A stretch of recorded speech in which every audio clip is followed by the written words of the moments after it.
Hi, everyone, and welcome to Murder and Merlot. We are a true crime book club podcast. I'm your host, Tara. And I'm your host, Michelle. How's it going, Michelle?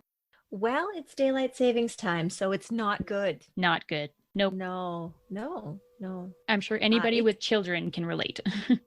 Yeah, it's not okay. And it should just, stop. Yeah. I'm over it. I was over it years ago. It's worse now. Gonna put out a petition to stop it. So if we have any tiny human voices in the background, I'm very sorry, but they are not ready for sleep. No, not at all. Well, that's all right. Well, are you excited for part 2 of the Manson Family Murders? I am so excited for it. I'm excited, but I am so scared. You did great in part 1, so part 2, you're going to kill it. It's fine. I hope so. See what I did there? Kill it. Kill it, yeah. Definitely gonna kill it. There will be murder. Yes. Oh dear. I've spent many hours preparing this episode, so hopefully all goes well. I'm pretty sure I have muscle atrophy from just sitting for so long that my muscles are wasting away. But we're here. We're good. Let's do it. Yeah, it's all good. It's fine. It's fine.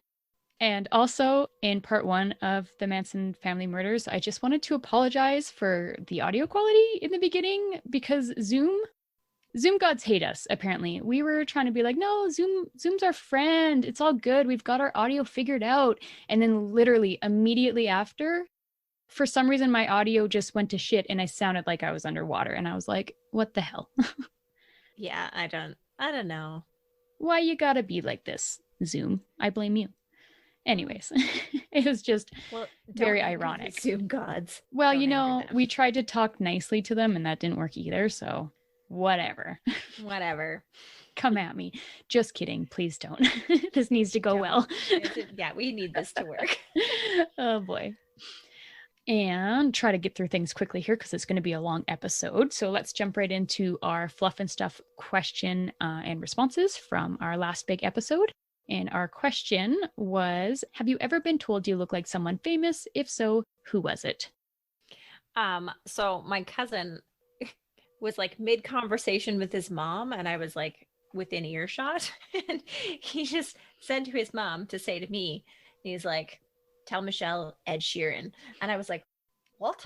Oh, yeah, celebrity lookalike. I got you. So yeah, Luke says he's been told that he looks like Ed Sheeran, and I think that's hilarious. I love it. No context, just Ed Sheeran. Yeah. Okay, great. Thanks, Luke. We always appreciate your responses. That's fantastic. Yes. My favorite response came from Instagram, and it was from Pomegranate Erin. And they said, a woman in London in the 90s once stopped me and asked me for my autograph. She thought I was Alanis Morissette. Oh my God, that's amazing. Isn't that amazing? And I just really want to know, like, did you go for it? Did you play along? Like, sure, I'll sign that. Like, I would have. Erin, you got to tell us. Right? Did you sign the autograph? Let us know. All you got to do is like put an A, an M, and a squiggle, and like squiggles. You'd be fine. It's all you have to do. You could do it. So please let us know. Very interested. Amazing. Yeah. And for this episode, stick around to the very end because our fluff and stuff is going to be very special. So I'm so excited for our fluff and stuff today. Yes. So definitely make sure to stick around and see what we did there because it's a little bit different. Never done this before. Yeah, it's fun. It's fun. That's all we'll say. It's super We're fun. Not revealing our secrets. Nope, the very end. Not yet. You got to get through a lot of terrible things first. Sorry. I love it. And just one more thing before we dive into the episode, I want to make a quick correction. I had to look this up. Mila Kunis was 7 years old when she moved to the States, and she was 14 when she started playing Jackie on that 70s show. I think I said she was like 10 or 11. It's not a big difference, but I thought I should clarify, Make sure we're correct. Get our facts straight. Apparently that's important. Not that anybody pointed it out, but I just don't like to be wrong. Same. But yeah, that's what I have for now. Excellent. Yeah. All right, friends. Grab your glass and get cozy. Let's talk about murder. Dink. Okay, I need water. That wine is dry. All right, part 2 of the Manson family murders. Here we go. I'm going to start off with a recap here, but it will also include a whole lot of other details that I hadn't mentioned previously, just to tie up some loose ends. So really, it's a lot of information just jammed packed in here. So buckle up. Bear with me. So in part 1, we discussed the brutal Tate LaBianca murders that took the lives of Sharon Tate, Jay Sebring, Abigail Folger, Wojciech Frykowski, Stephen Parent, Rosemary LaBianca, and Lena LaBianca. And really quickly, I just wanted to give a little bit more background on Abigail and Wojciech, because I swear I wrote this down for the last episode, but I must have dreamt that because I hadn't mentioned any of it while recording. So Abigail Folger was the heiress to the Folger coffee fortune. She had also worked as a publicity director for a university, and then in a New York bookstore, and as a social worker in the ghettos. She met Frykowski in 1968, and they moved to Los Angeles together.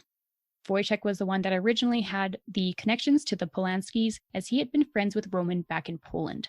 He came from some money, and his father even helped finance one of Polanski's early films. He eventually moved to the States and had a lot of grand plans, but none ever actually came true. He did do a little bit of acting, and he told people that he was a writer, but no one seemed to have read any of his work.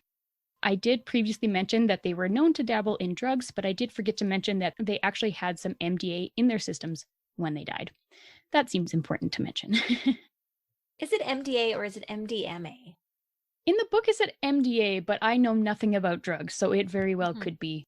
Hold on, quick Google. Okay. I'm not a good source for any drug information. Oh yeah, it's like a meth-related drug. Cool. Oh, that's worse than I thought it was. Empathogen and tactogen, psychostimulant, and psychedelic drug of the amphetamine family. Oh, there you go. Okay. Cool. I thought there was another M in there. Yeah, it's probably something else. There's probably something else called MDMA. Yes, I think so. We had also discussed the gruesome crime scenes in great details. Some of the details may have seemed important in the beginning of the investigation, but ended up being insignificant. The first being the out-of-place large blue luggage trunks. At first, they seemed like they had some significance, as they had not been noticed by the housekeeper prior to August 9th, and they had been right in the middle of the hallway. In reality, they had just been dropped off the previous afternoon after Mrs. Chapman had left for the day. Roman had shipped them from London, and they contained some of Sharon's clothing, so nothing too crazy there. Detectives also learned that the American flag that was draped over the back of the couch had also been in the house prior to the attack. The killers just likely had placed it there, as they were clearly setting a scene, like with the bloody writing of Pig on the front door. So I just didn't want anybody to be like, hey, what about those things that were mentioned, you know? Other pieces of evidence left at the Tate scene would prove to be more promising, such as the broken gun grip. It was surely connected to the killers. It had been a rather unique gun, a high standard 22 Longhorn revolver, as mentioned in part 1, and the broken grip would make it easy to identify. All the detectives had to do was find the gun. And sure, that is easier said than done, but it had been right under their noses for quite some time. I hate this part. I know. I know. I have some things to say about this part. Just hold on. In fact, it had been in police custody since September 1st, less than 1 month after the Tate murders. A 10-year-old boy named Stephen had found it while fixing his sprinkler near his home along Longview Road in Sherman Oaks. Longview Road runs parallel to Beverly Glen, and Beverly Glen runs parallel to Benedict Canyon. The gun had been under a bush, and Stephen took it to go show his father. And I know what you're thinking. No, don't touch the evidence. However, we have another smart kid on our hands, and just like Jim in our last episode, Stephen knew from watching a detective TV show about what to do. He picked up the gun by the tip of the barrel so he wouldn't disturb any prints. Bravo, little dude. That's amazing. Seriously, the best. Like, these kids in this story are amazing. It makes me so happy. His dad immediately called the LAPD. Officer Watson, who was on patrol in the area, had a look at it. It was a high standard 22 Longhorn revolver, and it was in pretty rough shape. It was dirty, rusty, had a broken trigger guard, The barrel was loose and bent, and the right grip was missing. It had 7 spent casings and 2 live rounds inside. Sounds pretty promising, right? Absolutely. Absolutely it does.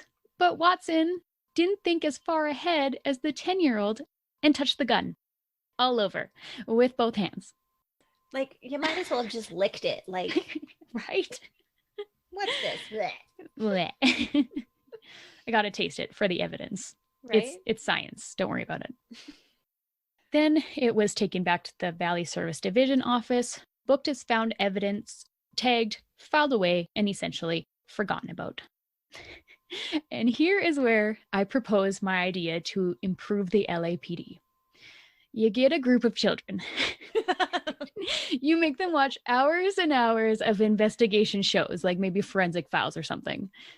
And then boom, there you have it. A fleet of tiny officers that are more competent than fully grown and supposedly fully trained officers. That's amazing. And I have the best picture in my head right now. Oh, me too. But I will clarify, I think you would have to have a range from 10-year-olds to 16-year-olds, so then at least somebody can drive, you know? Well, yeah. And yeah. That would be, you know, a little bit more safe. Please don't come for me, LAPD.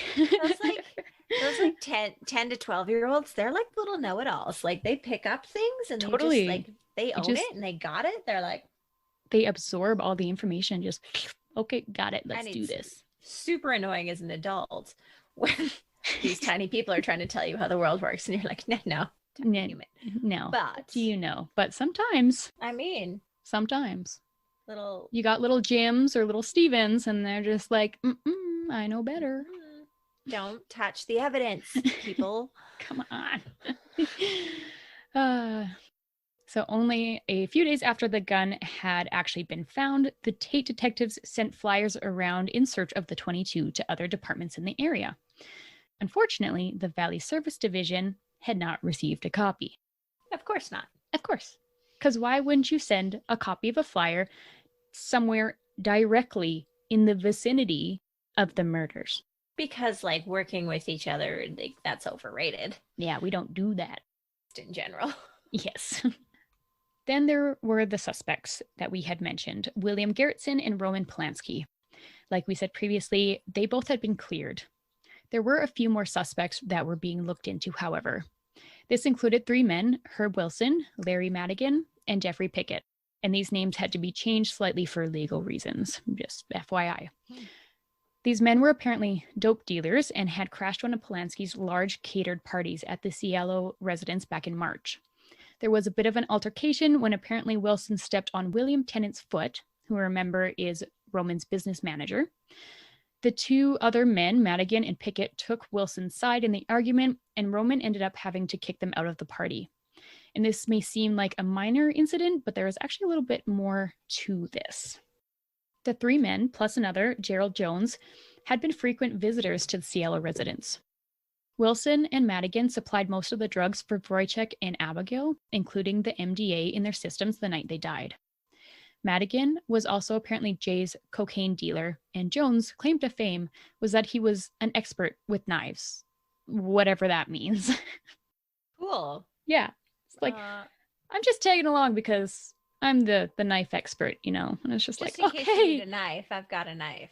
Cool. I imagine him with like one of those big, like not trench coat. That's the word I'm looking for. And he just opens it up and it's just knives.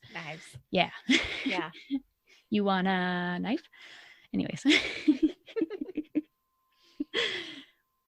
As for Pickett, he moved into Wojciech and Gibby's old place once they moved into Cielo, but he tried to strangle a friend of Wojciech's who had also lived there. Once Wojciech learned of this, he told Pickett to get out. Pitt clearly did not like this, as he swore, "I'll kill them all, and Wojciech will be the first." Yeah, that doesn't look good for you, dude. Not really. Nope. So, yeah, they seemed like pretty good suspects at first, especially since the investigators were focusing on a drug-related motive, but eventually they all were eliminated as suspects. Each of them had either been out of town that weekend or passed a polygraph examination. Those were the suspects so far in the Tate case anyways, but as we know, detectives almost immediately had determined that those murders were not related to the murders of Lino and Rosemary LaBianca. that investigation was leaning towards a gambling/debt collecting motive, and they had even thought perhaps that the mafia was involved. Lino apparently had a secret side to him that loved gambling, and he even owned 9 racehorses. At the time of his death, they discovered that he was about $230,000 in debt. Yeah, ouch. Yeah, It's not especially good. in this, I mean, it's in the 60s too. So, Right? however, this theory did not hold up so well when they discovered that Rosemary would have had more than enough money to pay it off if they were actually in some trouble. And interesting fact, Abigail, who, like I said, was the heiress to the Folger fortune, had only about 1/5 of the money that Rosemary did. Dollar bills, girl. She was making bank. Holy. I know. Very impressive. So the mafia link wasn't going anywhere, but there was another suspect in the LaBianca case. Detectives learned that their neighbor's house, which was currently unoccupied, had been a hippie hangout. And even though, like we had mentioned in the last episode, no one was interested in any hippie theories. But one tenant, Fred Gardner, seemed to have caused some trouble. Gardner, who was a young attorney, quote, has had mental problems in the past and claims he blacks out for periods of time and is not responsible for his actions, end quote. Sounds scary. Yeah. Sounds like he does some bad shit and just doesn't want to be liable for it. Oops, I don't remember. I don't remember anything. He had even attacked both his father and his wife with a knife in the past. Fortunately, they both had been able to escape. Unfortunately, Gardner was only charged with assault relating to the attack on his wife. He was released on parole and was able to continue practicing law. How does that even happen? How? Tell me. How is that okay? Jeez. He had also been arrested multiple times for drug charges, and most recently, after he was released on bail, he skipped town. A warrant had been issued on August 1st, 1969, so just prior to the LaBianca attack. And he had been to their home multiple times, and apparently had always come back with booze or money.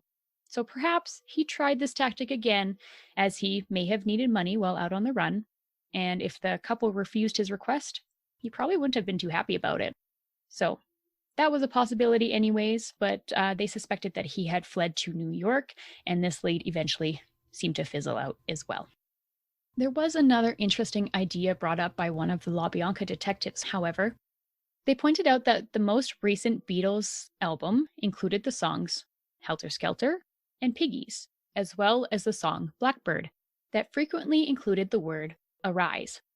These were all eerily similar to the writing in blood at the LaBianca's home that included Helter Skelter, Death to Pigs, and Rise. However, this connection was soon forgot about as well. Just like every other detail in this case.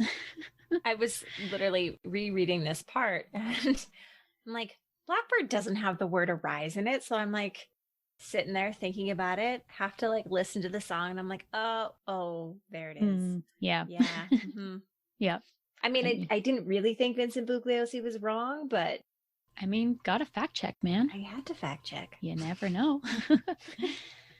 At some point during all this, deep dive into the Manson family, I'm just going to sit down and listen to the entire White Album, just be like, okay, see what we hear. Yeah. See if I have some crazy ideas. Backwards, Yeah, exactly. Find some hidden messages. I'll let you guys know. And finally, at the end of part 1, we had discussed the murder of Gary Hinman and the arrest of Bobby Beausoleil. Even though the Tate detectives were not interested in any similarities between the Tate and Hinman murders, the LaBianca detectives were. However, the Tate detectives had been informed of the Hinman murder just days after the Cielo Drive incident. It wasn't until October that the LaBianca detectives would learn about it. And this happened because they were getting short on leads, so they decided to talk to the LASO, which is the Los Angeles County Sheriff's Office, to see if they had any similar murders. And they, of course, did. And there had also been some new developments in the case. Dun, dun, dun. Ooh, it's getting good. The raid at Spawn Ranch, where Bobby Beausoleil had been living before his arrest, happened on August 16th, 1969. According to the authorities, the 26 suspects that were living at the abandoned movie set had been arrested for their involvement in auto theft. They were apparently converting Volkswagens into dune buggies, which honestly sounds very fun. I'm just saying. I would be down for that. Not the theft part, though, obviously. During the raid, a large arsenal of weapons had been found as well. Spawn Ranch was an isolated place located in the Simi Hills. It was owned by George Spawn, an 80-year-old blind man. He was aware that there were people living on his set, but he wasn't aware of their activities. And apparently, he had been afraid of them, which just breaks my heart, honestly. No, The poor dude. man. Only days after the raid, however, all of the suspects were released, as it was discovered the arrest warrant was misdated, which is always so infuriating. Oh, man. Just do your job. Exactly. Do your job. Just do your job. Do we have to get t-shirts that just say, do your job? Because I swear we say it all the time. Yeah. It's not that hard. So from there, this group moved to an even more secluded ranch known as the Barker Ranch. Located in Death Valley, which is very suiting. Mm-hmm. The terrain was so rugged that it was almost impossible to get to. Fast forward back to October, another raid took place, this time arresting 24 suspects in similar auto theft charges and also arson as well. Charles Manson, leader of the group known as the Manson Family, had been arrested as well. And oh man, I am so excited to introduce you guys to the Manson family. This is going to be so fun. It's going to get wild. It's going to get weird. But I will warn you first that there are so many people and therefore so many names. And plus, everybody has nicknames, at least one, possibly more. Or three, Yeah, no. So you may need to get your red strings out for this to make all of the connections. I know I did. So during the raid that took place over a few days, 2 girls emerged from the bushes a few miles from the ranch, looking for help from the officers. They explained that they were attempting to flee the family, and this was Stephanie Schramm and Kitty Lutzinger. This right away tweaked the interest of the investigators as they had been trying to locate Kitty for quite some time, as she was Bobby Beausoleil's girlfriend. So she was arrested and taken in for questioning. It's probably not the help that she was looking for exactly, but at least she had gotten away from the ranch. Right. Yeah. The girl was only 17 years old and 5 months pregnant. Oh. When the father of her unborn child disappeared one day, no one would tell her what happened or where he went. It was only after several weeks that she had learned that he had been arrested. Still, quite some time after that, she started to hear more details. She learned that it was for Hinman's murder and that Bobby and another family member, Susan Atkins, had been sent to Hinman's house by Charlie in order to collect some money. A fight then broke out and Hinman had been killed. Kitty also heard through the grapevine that Susan told others that she was in a fight with a man, he pulled her hair, so she stabbed him multiple times in the legs. Susan was arrested in the Barker raid under the name Sadie Mae Glutz. Which, fun fact about that name, Charles Manson gave her that name, and she loved it. She thought it was just the best because it came from Charlie, but it was actually to knock her down a peg because she was pretty high on herself. And he was like, here's an ugly name for you. It suits you. Sadie Mae Glutz. I thought that was quite funny. And she had still been in custody, so detectives went over to question her as well. Her story didn't implicate Manson at all, but she did admit that Bobby and herself had been sent there to collect some inheritance. Hinman wouldn't cooperate, so Bobby sliced open his face. They spent a couple days there, making sure he wouldn't escape. One night, Susan heard Hinman yelling from another room, "Don't, Bobby," and then he staggered into the same room as her, bleeding from the chest. And he didn't die right away. He was left to suffer as the other 2 were wiping down the place. They were about, I know. They were about to leave when they heard Gary moaning in pain. Bobby went back in. Susan heard the cries, "Oh no, Bobby, please don't," and then gurgling noises. Then the 2 stole his car and returned to Spawn Ranch. She had never mentioned that she had done any of the stabbing, and Hinman didn't have any stab wounds on his legs anyways. So where did this detail in Kitty's story come from? Of course, she could have simply been told the wrong information, but this did intrigue investigators. Hinman may not have been stabbed in the legs, but Wojciech Frykowski had. Uh-huh. Uh-huh. I'm shocked. Mm-hmm. Shooketh. Shooketh, as they say. So again, the sheriff deputies reached out to the Tate detectives, and once again, they were not that interested. Although this time, they would eventually follow up and interview Kitty. Susan Atkins. Oh Oh, she's a boy. piece of work, man. This is going to be fun. Is it? Not really. Kind of. We'll see. Susan Atkins was moved to Sybil Brand Institute, a women's detention center, after being booked for Gary Hinman's murder. There she met some new friends to talk to because she loved to talk. The first was her cellmate, Ronnie Howard, and then there was Virginia Graham, who Susan shared work assignments with. Sure, Susan, or otherwise known as Crazy Sadie, was a bit odd, but she seemed like a nice young girl to them. Of course, they couldn't be more wrong about that. Nope. As they would find out. When Virginia asked what she was in for, she was surprised to find out that it was first-degree murder. She didn't want to push the subject too much, but the next day it was brought up again. Virginia asked Susan if she really did it. Susan smiled and said sure, but went on to explain that the police had got it all wrong. They had thought that she had held Hinman down while Bobby had stabbed him, but obviously the man was much bigger than her, so that wouldn't be possible. Bobby held him, and she did the stabbing. Susan also went on to tell Virginia about a man named Charlie. Quote, "He was the strongest man alive. He had been to prison, but had never been broken." Susan said she followed his orders without question. They all did. All of the kids who lived with him. He was their father, their leader, their love. End quote. And you just gotta love those cults, hey? Oh, man. He can be your father and your lover all in the same person? That's not okay, honey. No, it's not. It's just not okay. It's not. Yeah. Ugh.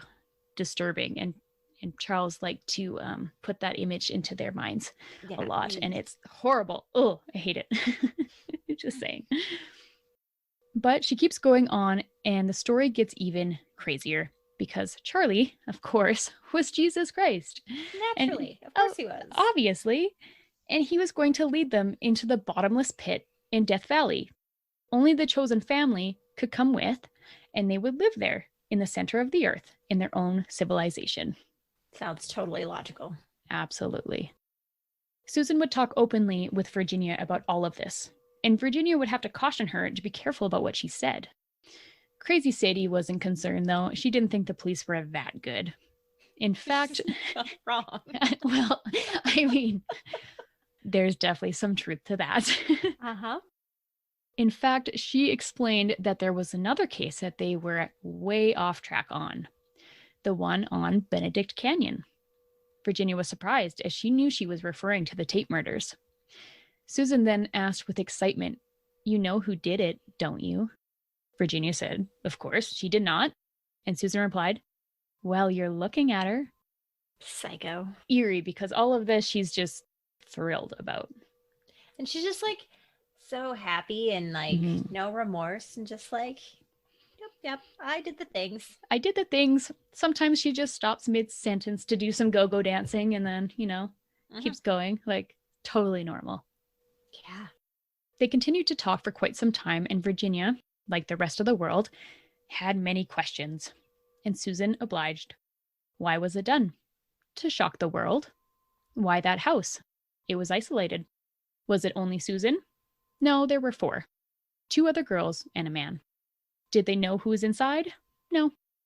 How did it all go down? Oh, well, buckle up. At the ranch, Charlie had given them instructions. They had worn dark clothes and brought a change of clothes along as well. They parked at the bottom of the hill and walked up to the gate. The man cut the telephone wire and they had got past the gate. They didn't quite say how, but somehow they had gotten inside. The young boy in the car was the first to die. He had seen them, so he was shot 4 times. Upon entering the house, they saw a man, Wojciech, on the couch, and a woman, Abigail, reading in a chair. Susan didn't know any of their names at the time, but after seeing the news, she was able to identify who was who. The others stayed in the living room while Sadie moved to the bedrooms. She found Sharon sitting up in bed and Jay sitting on the edge of her bed, and they were chatting. When they noticed Sadie standing in the bedroom door, they were very surprised and they were very frightened. There was no struggle at that point. They were being very cooperative. Then they had been strung up in the living room with nooses around their necks, so if they moved, they would choke. Frykowski tried to make a break for it and attempted to escape out of the front door. Sadie stabbed him 3 or 4 times, but he managed to get outside. Sadie said to Virginia, quote, he was bleeding and ran to the front part, and would you believe that he was there hollering, help, somebody please help me, and nobody came? Then, she said, we finished him off. Oh, E. hate it. Ooh. She is terrible. She just mocks them. Like, how funny was that he was begging for his life? Like, you are a monster. It's not fucking funny, man. That's horrible. She went on to explain Sharon's death, which she seemed to really enjoy. And she even laughed throughout her whole story. And just a warning that this part is quite disturbing, which I'm sure everyone already knows considering the crime scene and the autopsy, but I just want to give an extra warning here. Yeah, it's bad. Sharon was the last to die. Susan held her arms behind her while Sharon pleaded for her life and the baby's. Susan replied, quote, look, bitch, I don't care about you. I don't care if you're going to have a baby. You had better be ready. You are going to die, and I don't feel anything about it. End quote. And then she killed her and tasted her blood, describing it as a trip, and that it was warm and sticky and nice. She told Virginia, quote, I thought to taste death and yet give life. End quote. Tell me, Sadie, Susan, or whatever the fuck, what life are you giving? You are only taking away. Like, not just one life there, but 2. Exactly. Not to mention the murder of the 4 other victims in the house, but murdering a mother in cold blood that is carrying a fully formed baby and telling her that her and her baby are going to die and finding it amusing? I can't even imagine a more inhuman or horrendous thing you could do to a person. And the amount of fear in the last moments of that woman's life would have been unimaginable, and no one should ever have to experience that. So no, Susan, you're not giving life. At this point, you don't even deserve your own life. I couldn't have said it better myself. In my opinion. I'm knocking shit over my desk because I'm mad. Talking with my hands because I'm mad. And it just keeps going. Virginia, who I'm sure was probably just shitting her pants at this point, asked if it really didn't bother her to kill Sharon when she was 8.5 months pregnant. And this confused Susan, and she replied, well, I thought you understood. I loved her, and in order for me to kill her, I was killing a part of myself when I killed her. Like, okay, I'm sure Virginia at this point was like, yes, I definitely understand. Just please don't shake me. Right? Like, you are onto something there, dear. Yep. I'm gonna go climb onto my bunk and cry. Yeah, exactly.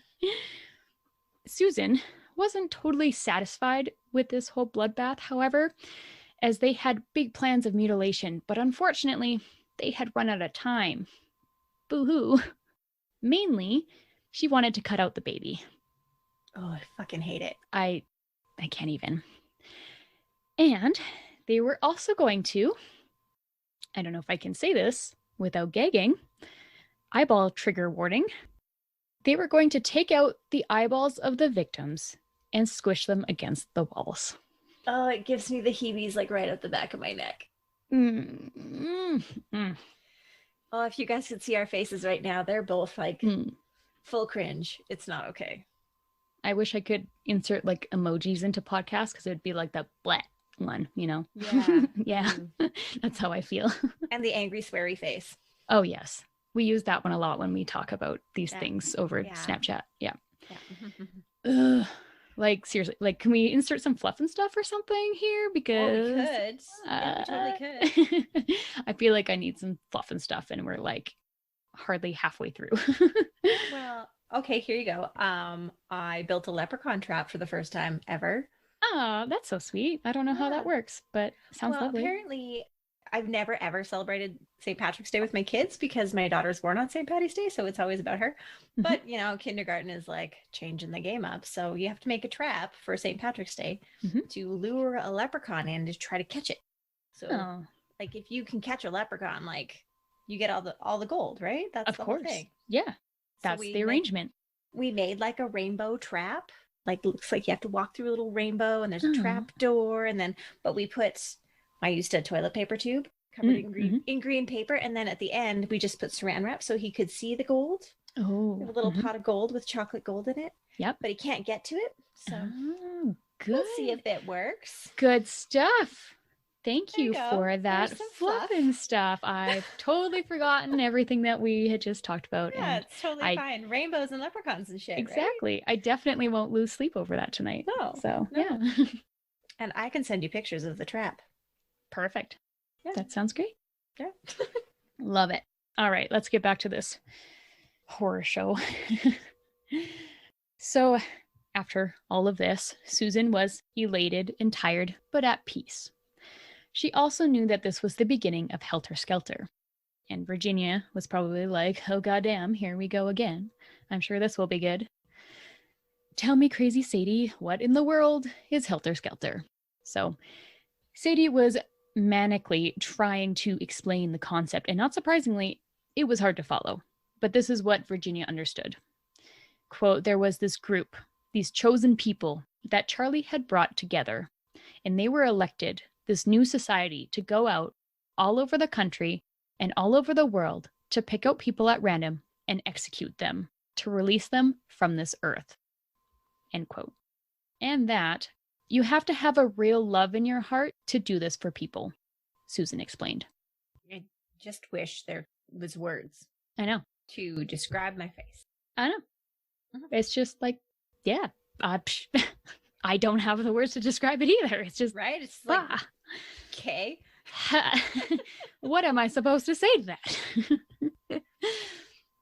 To wrap up the night of the Tate murders, after they had left, Sadie realized that she had lost her knife, but they decided not to go back for it. They changed their clothes and, after driving for a bit, stopped at someone's house to use their water outside to wash up. The homeowner caught them and tried to take their keys from their car so they couldn't get away, but Charlie turned the key and they drove off. Virginia had been confused during this story as Sadie had mentioned Charles or Charlie multiple times. She, of course, assumed that this was Charles Manson, even though she had thought that he had stayed behind at the ranch. This would later add much confusion to the investigation and a lot of doubt to her story, as it had actually been Charles Tex Watson that had been involved in the Tate murders. And just the family in general, I swear there's like 10 Charles. Oh, yeah. Like every guy that's there is either a Charles, like their actual name is Charles, or their nickname is Charles. Like, right? And I have to wonder, like, did Charles Manson actually nickname them like Charlie or Chuck or whatever so that he was less known? Maybe. To the public, right? So that he could be more invisible.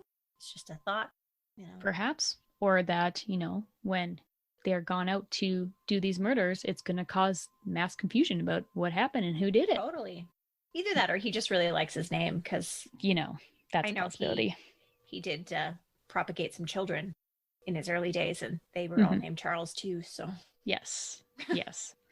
Plus some additional interesting names to go along with it. Yeah, which I do mention at some point.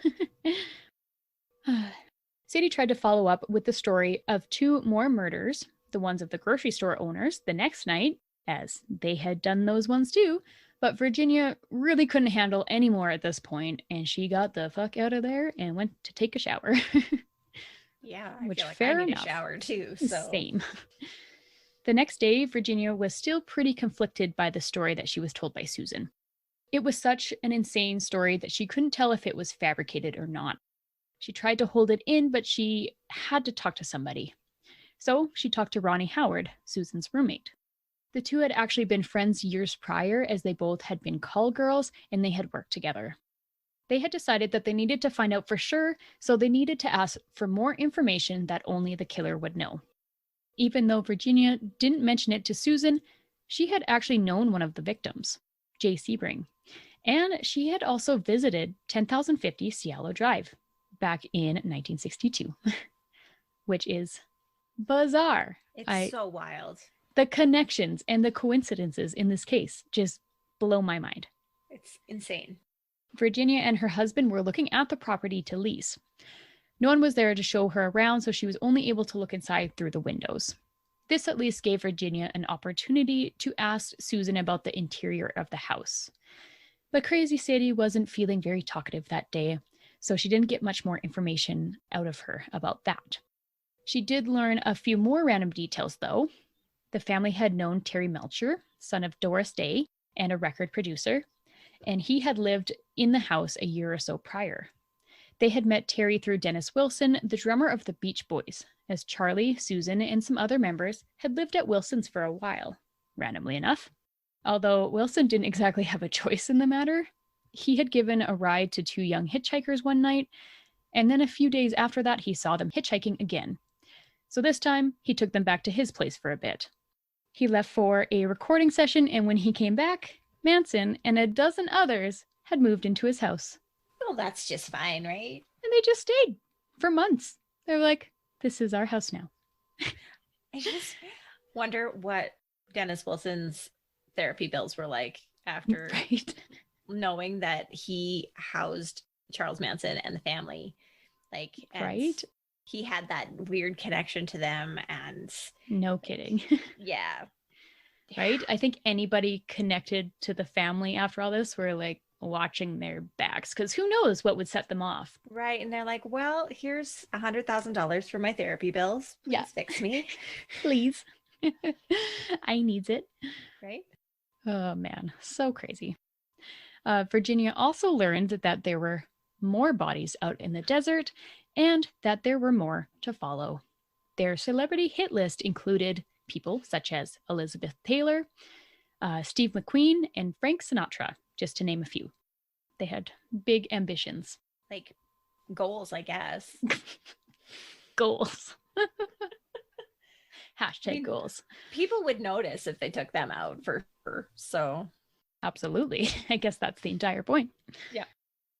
Susan had a visitor, Sue Bartell, one day in November. She later told her roommate that one of the family members, known as Zero, had died by suicide, shooting himself in the head. You would think that she would be upset by this news. Not Crazy Sadie. She was almost excited and had thought it would have been a beautiful thing to witness.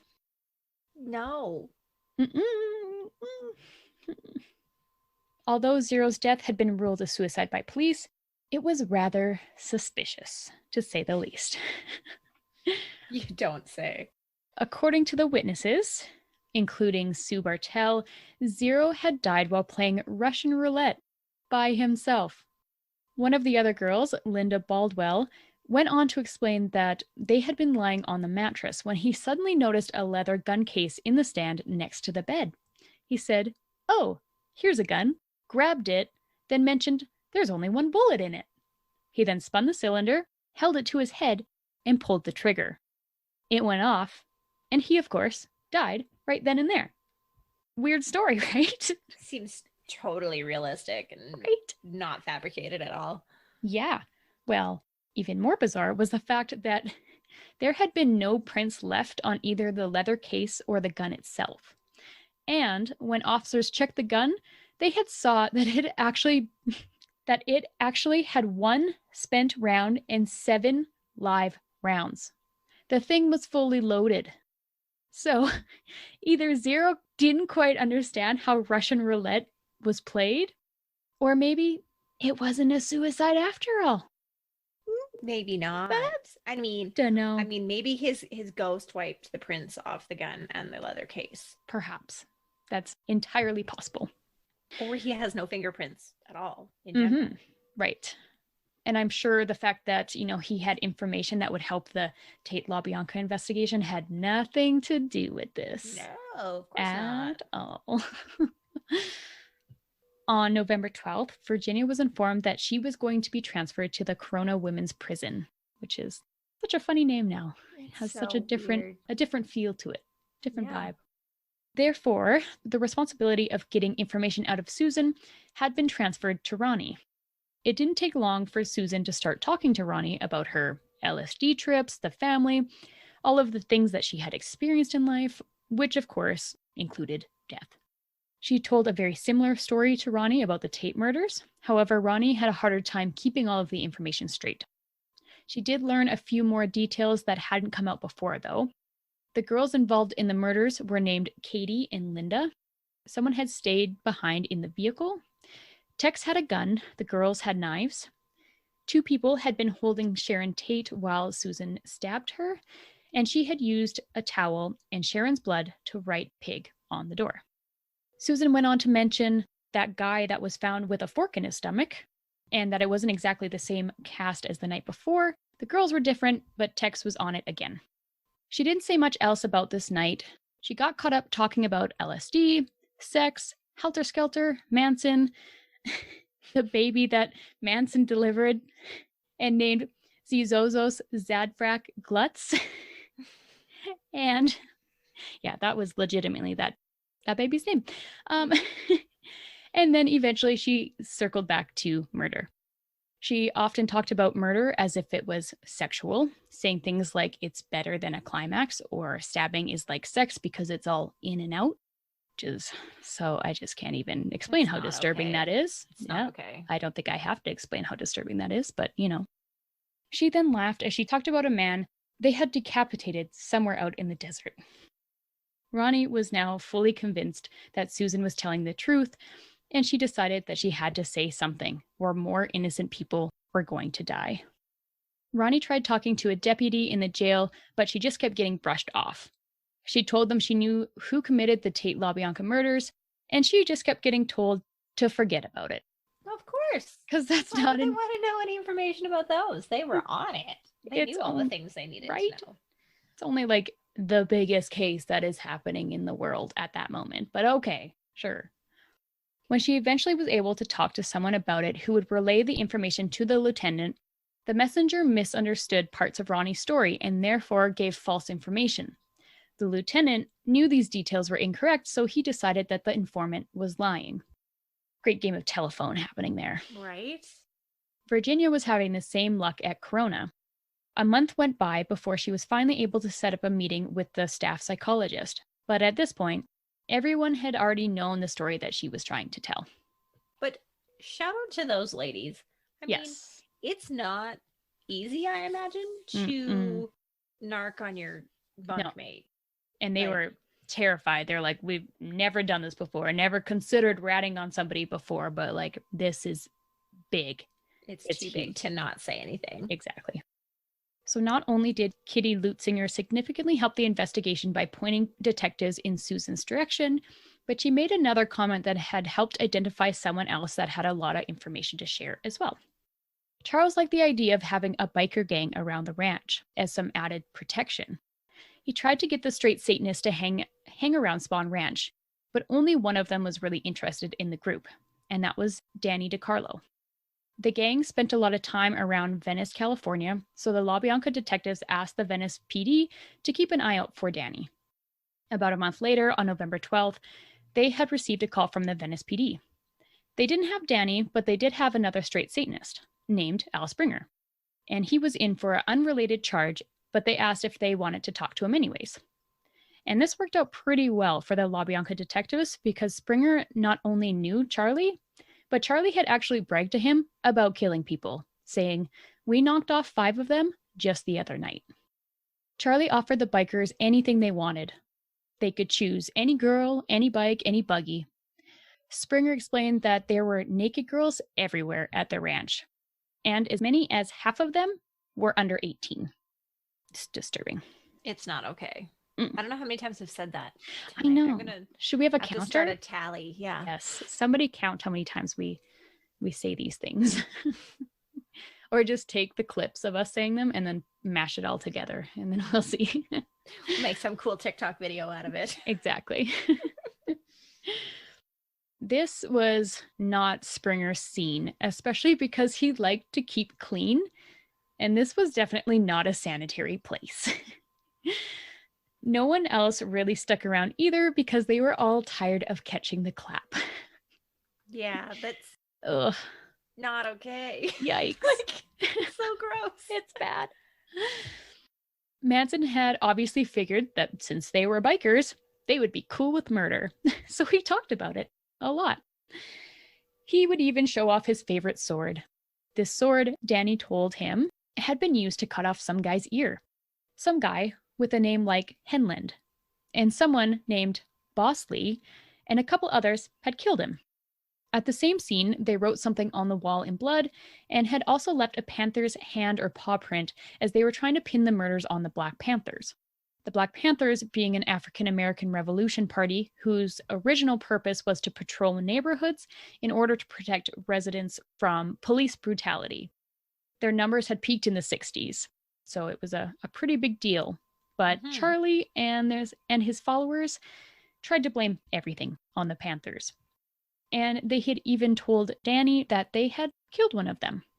Apparently, Tex had gotten a whole bunch of weed from them, but never paid up. And Charlie refused to pay as well, so the Panthers threatened to wipe out all of Spawn Ranch. During this confrontation, Charlie pulled out his .22 bluntline long barrel and shot him in the chest. And damn, Springer's just over here spilling some tea.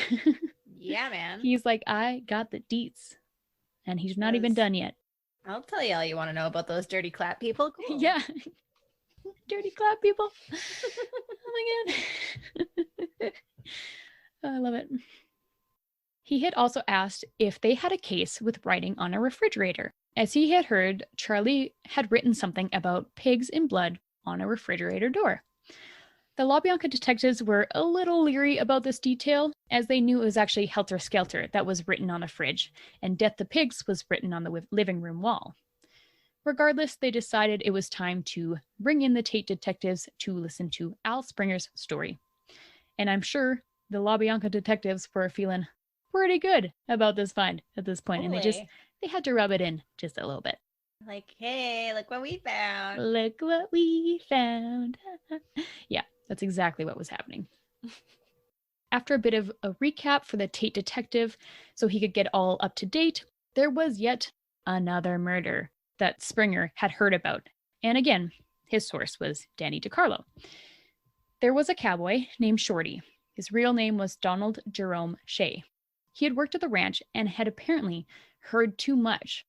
So the only reasonable thing there was to do was to cut off his arms, his legs, and his head. Naturally. Like, what the fuck? And if you recall, Susan Atkins had told Ronnie about a guy that they had cut the head off of. So many connections. I feel like I'm in a yarn basket with how many red strings I have going on here. Absolutely. And I just think it's funny that he knew too many details, so they like offed him. Mm-hmm. But yet they just let, crazy Sadie just like blab her guts out. Right? He knew too much details, but literally the very first day that he met these straight Satanists, he was like, hey, let me tell you about some murders. Right? What are you doing? Yeah. This is a contradiction. Totally. I feel like there's more to the Shorty story that we've never ever found out. But oh, I'm sure. Yeah. Springer's visits were all around the same time in August, the last being the 15th, the night before the raid. So when Charlie told him that he had knocked off 5 just the other night, there was a pretty good chance that it was indeed the Tate murders that he was referring to. But even after all of this, the detectives were still not that impressed. Especially because the majority of the story wasn't first-hand information. The only thing that the Tate and the LaBianca detectives took away from that interview was that perhaps the murders were connected, but everything else they forgot about. Right? Like, maybe we're getting somewhere. Perhaps they're connected. Like, what? Of course they're connected. Obviously. And I just love that they don't believe people because it's like they weren't told directly, but it's like how this is how investigations work. Like, yes, it's not the best witness, but this is part of the bread trail to get to the witness. You find the better witness. Exactly. This is how it works. This is investigation. And again, do your job. Do your job. Do it. Springer had promised he would get Danny DiCarlo to come down and talk to him himself. He was scheduled to come at 8:30 on November 17th, but he didn't show up. And this was a little concerning since Danny had apparently been afraid that he was going to get offed like Shorty after the raid. He did eventually make it around 5 p.m. that day, though. He had been pulled over while driving, and he had been taken in for some outstanding traffic tickets. But once the biker was settled in, he had a wealth of information to share. He looked like a so-called typical biker as well. He had the tattoos, handlebar mustache, scars. He looked pretty tough. I don't know why I said that doesn't really make any difference. I guess it's just funny that this like tough dude was terrified of this tiny man, Right. because he had a lot of power. Right. We don't yet know how tiny this man is, but I'm Right. sure we will soon. We will. I mean, I don't get into great detail about it in this episode, but next episode, I will tell you how tiny this man is. Which is like my favorite part of the whole story. I know. But yeah. Me too. Anyways. Anyways. Since he had stayed at the ranch for quite a few months, he was able to give the detectives some more detail about the place and the people that Springer could not. He had also taken care of all the guns. He cleaned them and repaired them, and he had always known when one had been taken out. Well, this was very useful. Like, they got a good source here. Danny was able to provide some more insight into the interesting living situation at Spawn's ranch.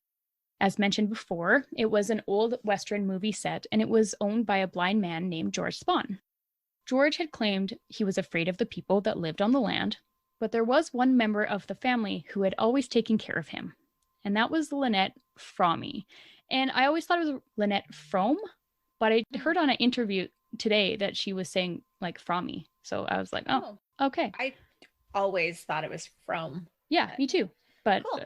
I mean, you learned something new after how many years of knowing this case? Exactly. But I just want to be like, no, that's wrong. But it's like, no, that is literally the human that I'm talking about saying it. So yeah. I can't tell her that she's wrong. So Lynette's nickname was Squeaky, which is, we'll get into it in a second. It's disturbing. This arrangement was not just out of the kindness of Squeaky's heart. It had actually been orchestrated by Charlie. Squeaky had been instructed to take care of his every need in hopes that when old George kicked the bucket, he would turn everything over to her. And the reason why her nickname was Squeaky was because of the noise she would make when the old man touched her. Ew. I don't like it. It makes me uncomfortable. So many things in this story make me uncomfortable. I know. That's why I'm laughing. Exactly. You think I'm a bad person for laughing while I talk about murder. It's just because I'm very uncomfortable. Right. And I'm an awkward human, and that's how I respond. Totally. Not like Sadie. She just fucking laughs because she has no heart. Right. Yes. We're different. In regards to the Hinman murder, he explained that after Charlie cut off his ear with a sword, he told him he could either sign everything over or he had to die. Charlie then left, and after a few days with no progress, Bobby called up Charlie to find out what he should do. Charlie simply said, well, you know what to do. So Bobby killed Hinman, wrote on the walls with his blood, and made a panther symbol with his palm. Later, Bobby realized that that print would probably be identifiable, so he went back to wipe it away. It had already been several days, so it didn't come off. The print had been traced back to Beausoleil, so this made the story credible. And another lovely detail, Beausoleil told DeCarlo when he had gone back into the home to wipe away the prints, he could hear the maggots eating away on Gary. I hate it. I knew you would love the maggots, the maggot part. I hate maggots. I know you do. I had wrote it, and then I was like, oh, wait, I know Michelle hates maggots. I'm sorry, Michelle. And then I left it in there. You're the best. You're welcome. So during this 7-hour interview, a lot of names got thrown around, many seeming to be involved in one murder or another. There was Charlie, Tex, Clem, Bobby, Bruce, Sadie, Linda, Mary, Patricia, Ruth, Lynette, and the list goes on. So we should probably talk about these unique individuals. At least some of the key players here. Mm-hmm. So the cast. Charles Tex Watson, 24, was not surprisingly from Texas.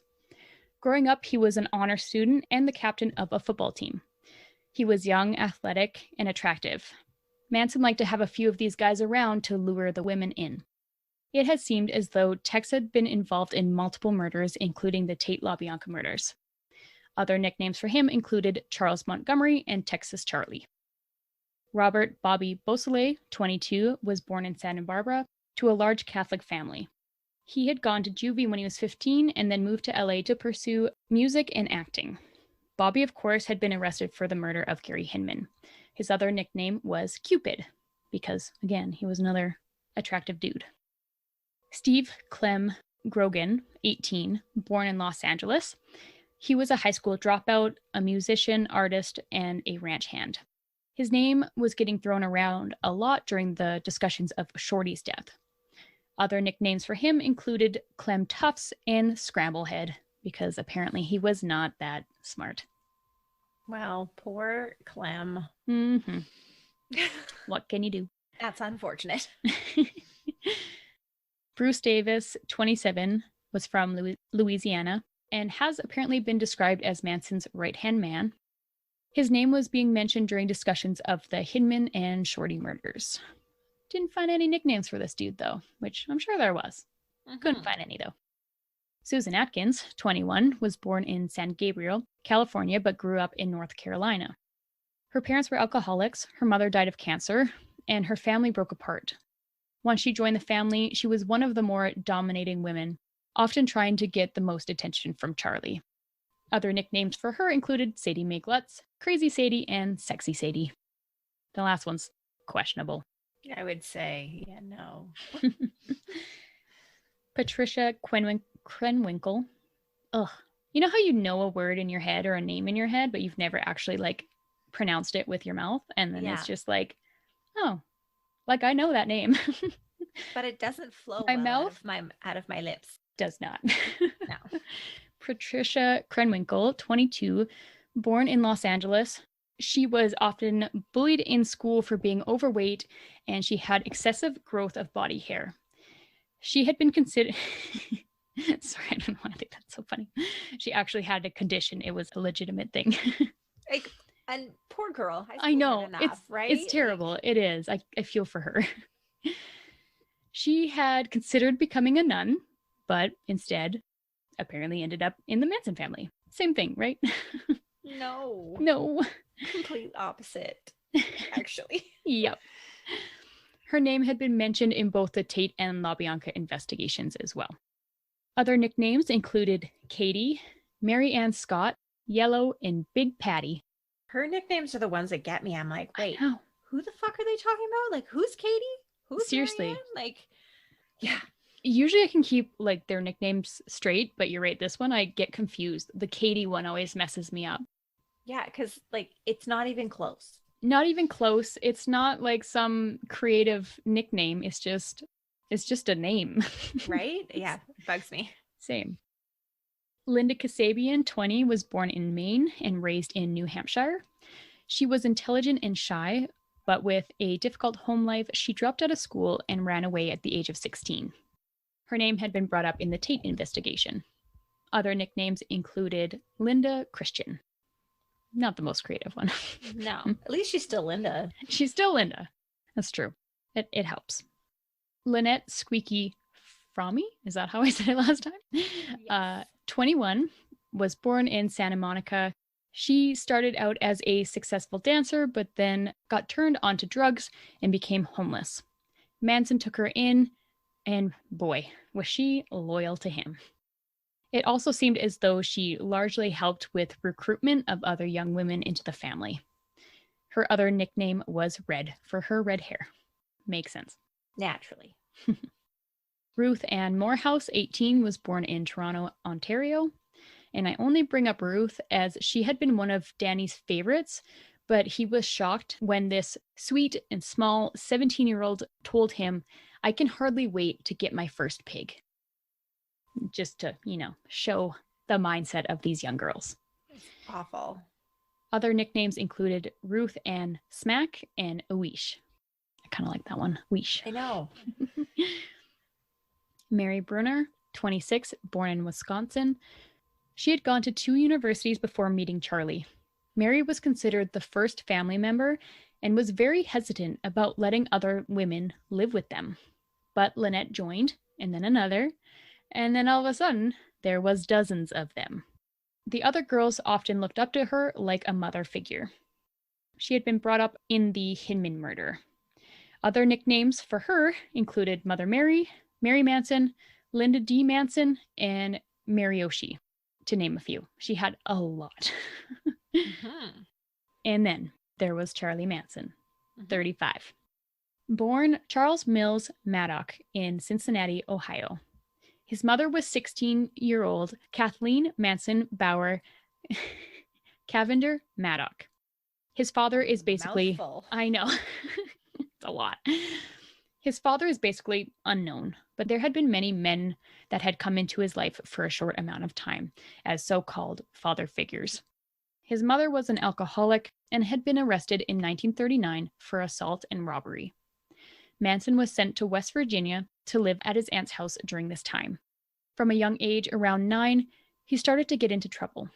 He set his school on fire and was getting caught stealing. At 13, he was sent to a Catholic school for male delinquents in Indiana. It was a strict school, and any wrongdoing would be punishable by a beating with a wooden spoon or a leather strap. So Manson ran away and eventually met back up with his mother. Shortly after this, though, he robbed a grocery store.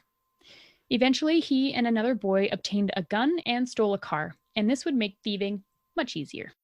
This time when he was caught, he was sent to a different strict reform school. And this gets real dark. With encouragement of staff, Manson was regularly raped and beaten by the other students. He had tried to run away 18 times. This is when he learned how to play the insane game. He was a very small guy, so when he wasn't able to physically defend himself, he would put on a big show of screeching and flailing in order to convince others that he was insane and unpredictable. He had been moved around to some other schools, one of which determined that he had an above-average IQ, but he was deemed as aggressively antisocial. In 1952, he was caught raping another boy at knife point. He was transferred to a federal reformatory in Virginia, where he committed, quote, 8 serious disciplinary offenses, 3 involving homosexual acts, end quote. So again, he was moved, but this time it was to a maximum security reformatory, where he had stayed until he was 20 years old and let out early for good behavior. Probably because, he wasn't around other people. That's the only reason. As you can imagine, he continued to be in and out of prison for the rest of his life. In fact, by the age of 32, more than half of his life was spent in prison. He had accepted it as his home and even asked the authorities permission to stay. And despite his attempt to stay, Manson was released in 1967. And shortly after is when he started to form the family. Along with that, Charlie wanted to be a famous musician, bigger than the Beatles. While in prison, he learned to play the guitar and apparently had prepared about 80 songs to be released once he was out. He tried desperately to get into the music scene in Los Angeles. One obvious attempt was moving into Dennis Wilson's house, as mentioned before. Yeah. Quite desperate. But for most producers, his music was much too bizarre. The only ones that really appreciated his work was, of course, the family. Because really, anything that Charlie had said or done was incredibly important to his followers. To them, everything had a deep meaning, but it was often left up to their imaginations to figure out what he was trying to say. And he was excellent at reading people and telling them what they wanted to hear. This is how he would manipulate others into joining the family. For example, after Lynette had been thrown out of her parents' home, Charlie noticed the young girl sitting alone, looking sad. Manson walked up and said, "Your parents threw you out, didn't they?" She thought he must be psychic. So she grabbed her belongings and followed him. Diane Lake was only 14 years old when she had met Charlie. Her parents had become hippies and dropped out of society, and she was left behind. When she was brought in to meet the family, they had all been so excited and welcoming, almost as if they had been waiting for her, like she was meant to be there. She described the feeling as, quote, "like a raindrop joining a puddle. I blended in easily, my loneliness disappearing. For the first time in my life, I felt like I was in the right place at the right time," end quote. Manson would find out what a person needs and tell it back to them. He was a master manipulator. He would also rely heavily on drugs, sex, spiritual teachings, peer pressures from the other girls, and at times physical abuse in order to get control of people. It was a classic cult. although in the beginning, no one suspected it would become so evil and so deadly. Sure, he clearly had control over these people. He was Jesus Christ, of course, but was he really responsible for the murders of 11 people, even if he wasn't present for them? I guess we'll find out in part 3. I guess we will. Yeah. Wow, dude. Yeah. It's a lot. It's a lot. It's just so infuriating, though, because everybody thought he was such a smart guy and he could read, he could read people, but so much of it was so generic, and it was things that so many people, like young people, were experiencing at that time. Totally. So it was pretty easy to pick out, like, oh, she looks lonely, I'm going to target her loneliness. Oh, her parents left her, this is a daddy issue, I'm going to go after that. Like, he wasn't that smart. He just knew every single person what to on say. that list was under 30. Yeah, absolutely. They were incredibly impressionable. And the times while this was happening in the 60s, the world was changing and people were looking for answers to things. It was this whole movement that was happening and people were looking for answers. So this guy seemed to have had these answers for these people. So yeah, they're gonna follow him. Yeah, it's insane. Just the little things that he could do, and he's like, oh, I've got you, I can control that. Like, and he spent his life in prison reading people and staying alive. Exactly. Right? Yeah, and figuring out the best way to screw people. So yep, that's what he did in prison to, yeah, like you said, keep alive, was to read people, react appropriately, and yeah, to tell them what they wanted to hear, or if he was threatened, then he was crazy, he was a nut. You can't touch me. Yeah, exactly. Yeah, so that was a lot of information. A lot. Apologize. My sources, of course, was there was Helter Skelter by Vincent Bugliosi and Kurt Gentry. I am also going through the audiobook of Diane Lake's, who I had just mentioned, the 14-year-old girl that had joined the family. Her book is called Member of the Family, and oh my God, it is so good. Yeah. I'm like probably not even halfway through it, and I'm like 10 out of 10 would recommend. This is blowing my mind. Awesome. Yeah, and the audiobook that I'm listening to, which I got from Audible, is read by her. So it makes it just so much better, because you just know that there's just so much feeling behind it, and she has to talk about some pretty awful things, and you just have to think like how hard that would be to read those things. I just can't imagine. Oh. And then, of course, I used Wikipedia as well. Mostly for nicknames. Totally, because Patricia's Katie. Right? That makes sense. So yeah, next part will include, again, so many things, but we are going to get into the trial. Yeah, it's going to get messy, folks. Ugh, I mean, it's been messy, but it's been gonna messy. get like... It's been all over the place. Circus messy. Exactly. Yes. And I mean, I'll try my best to wrap it all up in this next part, but there's a very good chance that there could be another one after that. I don't know yet. Yeah. So yeah. And I bet you guys are all so excited to hear about our fluff and stuff. I'm excited for our fluff and stuff. Yeah. So enjoy. Enjoy, yes. So Michelle, are you ready for some fluff and stuff? I am so ready for some fluff and stuff. And this is a very special fluff and stuff. I'm excited. We have some guests today. Hello. Hi, we have Amy and Alex from Small Town, Not Small Minds. Hello. Thanks for having us. Yeah, thank you. Thanks for being here, guys. So we have a question for you today. And our question is, what is a common misconception about where you live?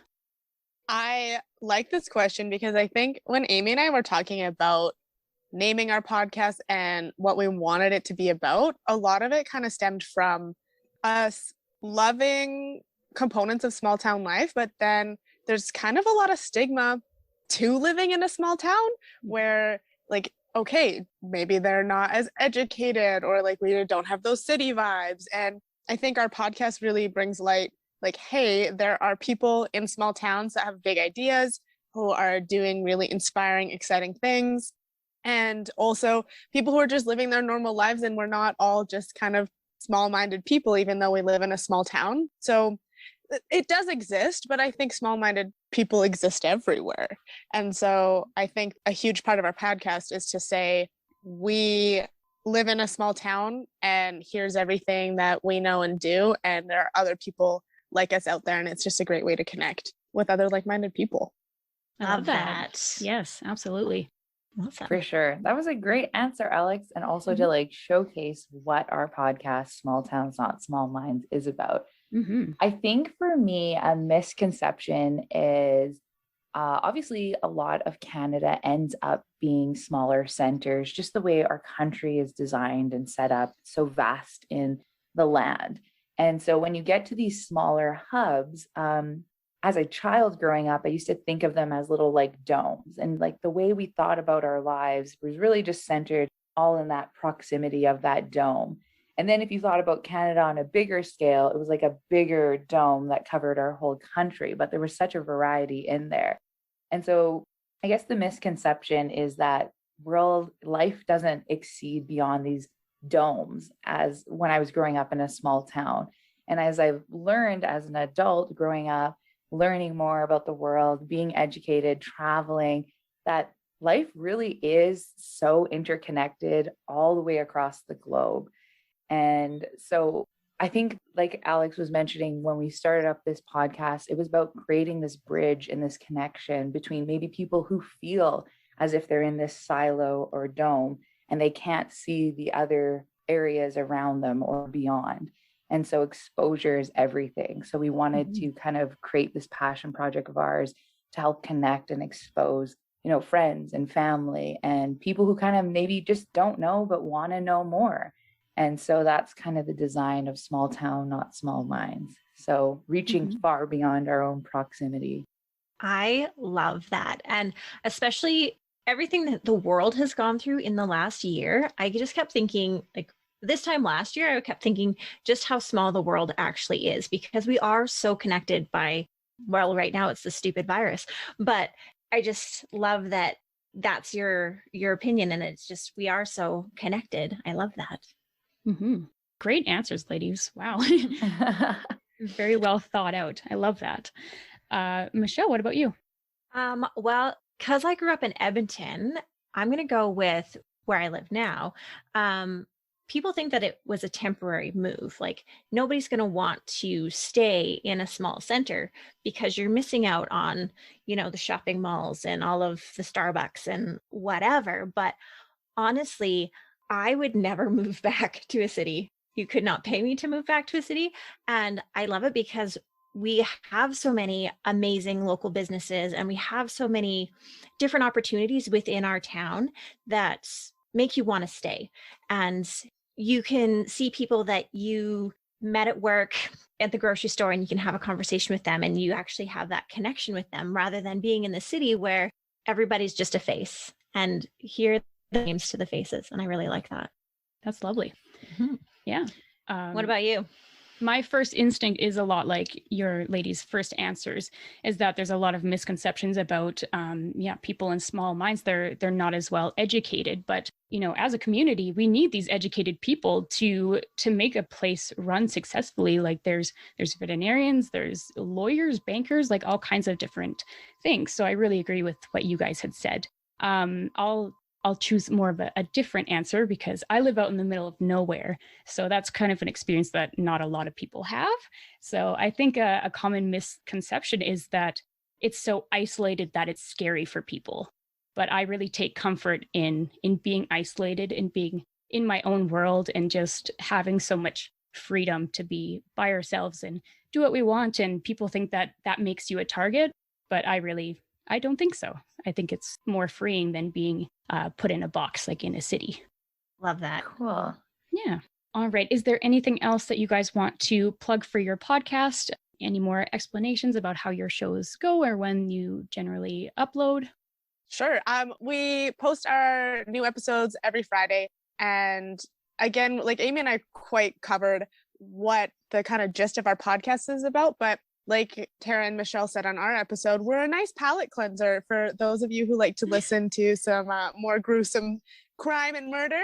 You can pop us on after, so maybe you don't have nightmares afterwards. Absolutely. Yeah, and you can find us on TikTok as well as Instagram. Both handles are Small Town, Not Small Minds. And most of our listeners listen to us on Spotify, but anywhere you listen to your local podcasts, we're on all platforms that way. Beautiful. Excellent. Well, thanks again for being on our show, ladies. It was lovely to have you. Yeah. Thank you so much. Thanks for having us. Thanks, guys. All right. That was lovely to have those ladies on our show. And we also were guests on their show as well. And we answered the question, when do you think you could justify murder? Which, ladies, what a great question. It's amazing. I am jealous I did not think of that question. So if you want to go listen to our responses, you can head on over to Small Town, Not Small Minds. So yeah, go check it out. It was so much fun. We loved it. And make sure to answer our question as well. What is a common misconception about where you live? So that can be the city that you live in, the, small piece of land in the middle of nowhere, whatever. The province, you live in. the country even. I know there's a lot of misconceptions about Canada out there. I'm sure there's lots more about other countries too. Yeah, so we want to know. And let us know what you think about the episode. You can email us at murdermerlot@gmail.com. Find us on Instagram at Murder Merlot Podcast, Facebook at Murder Merlot Podcast, and Twitter at Murder and Merlot 1. You can listen to us on Apple Podcasts, Podbean, Spotify, and pretty much anywhere else you can find podcasts. We would love if you subscribed, and if you don't, you're dead to me. Yes. And I'm not telling them yet. Okay. We're still deep in Manson. Yep. You guys can wait and find out what... That sounded terrible. It really did sound terrible. On this week's Out of Context quote. We are deep inside of Manson. Lovely. So maybe next week I will spill the beans. Spill the beans about what we're reading next, because it's kind of fun. Yeah. It's not going to be fun. It's actually terrible. Fucking terrible, but but we're excited anyways, because we're dark and twisty humans. And we're just excited that we have a plan, let's be honest. Oh, man. We got a lineup of books and we're like, oh, yeah. Can't wait. Wait to read them. It's awesome. Yeah. Yes. So in the meantime, remember to drink wine. Because it's not good to keep things bottled up. Bye.